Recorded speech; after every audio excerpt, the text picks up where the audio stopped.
TV presenter Neil Oliver says Scotland's new hate crime bill could mean that he faces a long prison sentence for expressing certain views.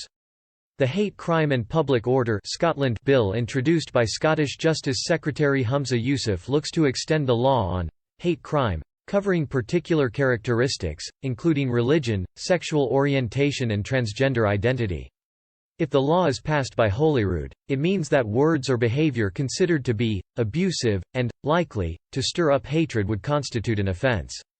People who were found guilty of stirring up hatred would face up to 7 years in prison under the legislation.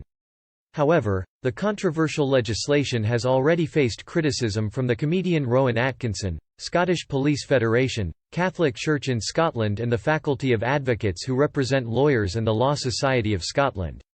But TV presenter and historian Neil Oliver spoke out and claimed that the new law, which is currently out for consultation, could criminalise people for having controversial views and strong opinions.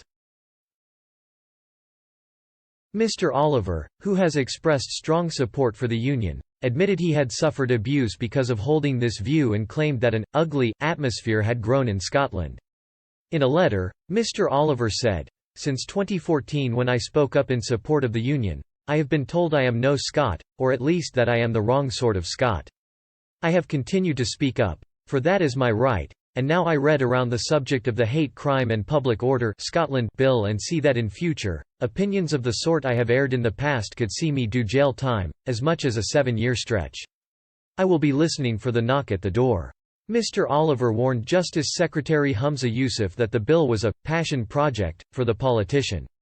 He added, intended, according to Yousaf, to simplify and clarify current laws by bringing them together in a single piece of legislation. The wording therein makes way for woolliness that ought, according to spokesman for the legal profession, to have no place in a document defining the law of the land.